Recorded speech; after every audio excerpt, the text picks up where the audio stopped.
Now turning my question, it's my understanding that in my absence you mentioned that immigration reform should center on highly skilled and temporary workers without including amnesty. Could you explain why this would be beneficial to the economy and why that's the way we ought to go? I'll just quote from the study, the National Academy of Sciences from 1997. What they showed was that high-skilled immigrants coming into the United States with a college degree pay more in taxes into the system than they take out in benefits. They show conversely that dropout immigrants take out significantly more in taxes in benefits than they take in taxes. Therefore, each of those individuals is a net cost to everybody in society. Moreover, they show that that huge deficit is so large that even when you include the fiscal contributions of their offspring for the next 300 years, you never make up for that initial cost. That is a pretty potent statement. And the reality is that in our society, what we need are, there are probably 1 billion people across the globe who would like to come and live in the United States. And we can't admit them all. But we should have a criteria of those individuals that we do admit that when we bring them in, they are a net benefit to American citizens instead of a net liability. And the reality is very simple. If I came to you today and said, hey, we just added 10 million high school dropouts, native born across the United States, everyone in this committee and everyone in this room would say, whoa, that doesn't sound like a very good idea. That sounds like a lot of social problem. That sounds like a lot of government costs. And as a welfare expert, I'll tell you, yeah, that is an awful lot of governmental costs. But somehow, if we have imported in the last 20 years 10 million high school dropouts from abroad, but because they came from abroad, they suddenly have this magical quality that they don't cost us anything, and they contribute all this magic to the economy. Well, if they contribute magic to the economy, then domestic-born high school dropouts must also contribute magic to the economy, making everything magically bigger. Every dollar that they earn contributes $2. Oh, there's no economic literature that shows that at all. The reality is that high school dropouts are costly. They generate social problems. Doesn't matter where they come from. Therefore, our immigration policy should focus on bringing in individuals who will make a maximum economic contribution and who will pay more in taxes than they take out from the system. Particularly if you're looking toward the viability of Social Security, you don't want to bring in people that are a net fiscal deficit every year that they're in the country. They will make the Social Security crisis infinitely worse. And that is exactly what amnesty is going to do. It's going to add $2.5 trillion in costs in retirement in about 20 years, exactly the time Social Security starts to go bankrupt.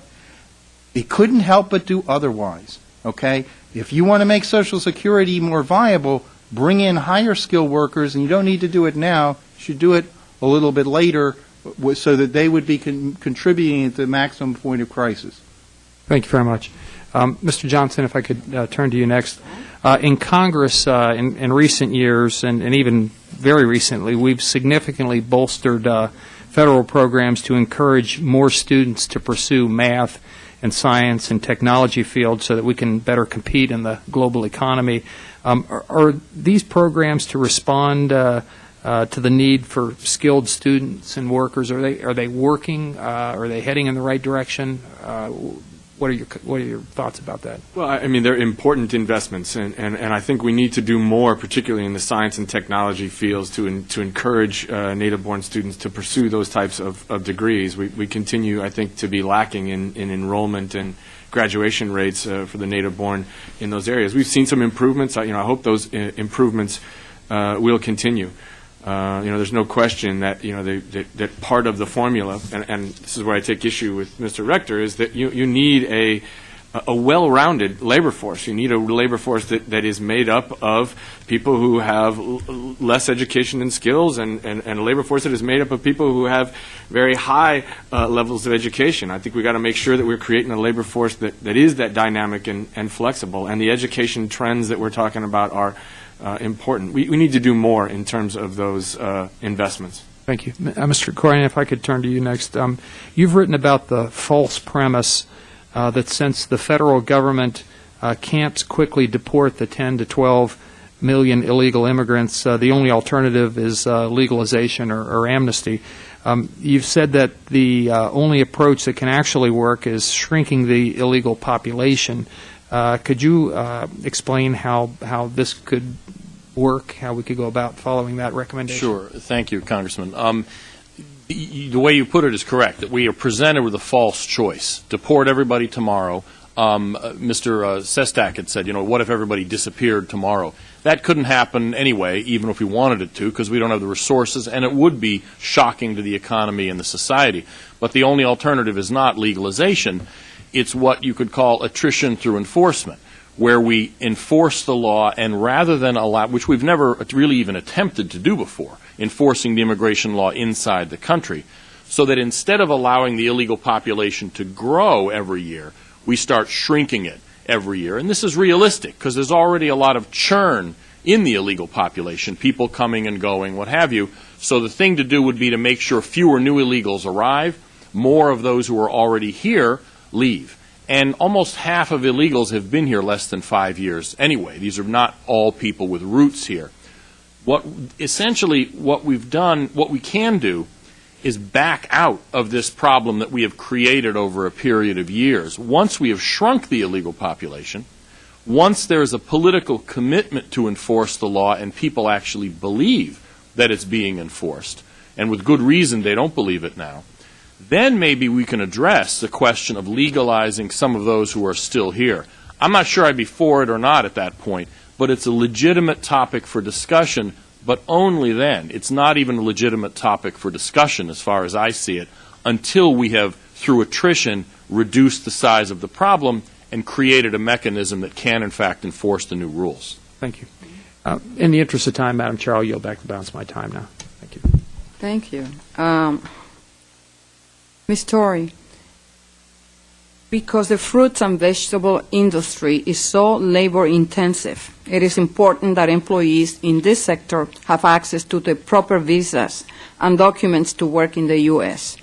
What type of documentation is necessary for your industry to have to assure you have the workers you need to do the job? And my other question is, how many graduates with bachelor's degrees or master's degree come to your business seeking jobs?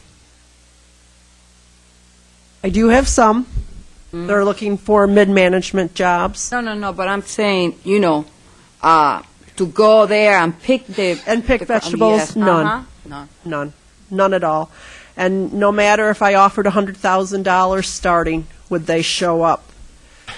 So, it's not only fruits and vegetables, Chairman, it's also the dairy industry, Sure. and they're at even more of a greater risk than the fruit and vegetable, because we do have a dysfunctional H-2A program that less than 2% of us do use, but the dairy industry does not even have that available to them. if you don't have access to the workforce that you need, what does that mean to the average American when they go to the grocery store? We're going to see food inflation like we've never seen before. It's going to be imported. But worse yet, it's going to be our communities. Our real communities are going to be boarded up and dying, because agriculture is what keeps a lot of communities alive across this country, and the businesses that feed off of them. Thank you. Mr. Foles, the U.S. Labor Department has estimated that nearly 1 million new jobs in math and computer science will be created between the years 2004 and 2014. As I understand it, foreign nationals receive the majority of the total number of advanced degrees awarded by U.S. universities in science, technology, engineering, and math fields. Without reform of the current H-1B system, wouldn't you expect recruiting and retaining skilled employees to become increasingly difficult for small technology companies? I would say that we have that problem today. So I've even seen this trend has been happening the last few years. This isn't something that's happening now and is 10 years forward. So last few years, it's become increasingly more difficult to find people. We probably have 20 open positions today that we'd fill them tomorrow if we had the right candidates. We now pay on the order of $30,000 to recruiting firms to find us one engineer. So it's becoming dramatically expensive, and we're just taking the same engineers from each other rather than focusing on more engineers. So I think it is both a long-term and a short-term problem. The long-term, I'm fully supportive of everything we do to get more children interested in the math and sciences and get more people involved in this field. In the short term, the caps on the visas are hurting us today and now in our ability to service our customers.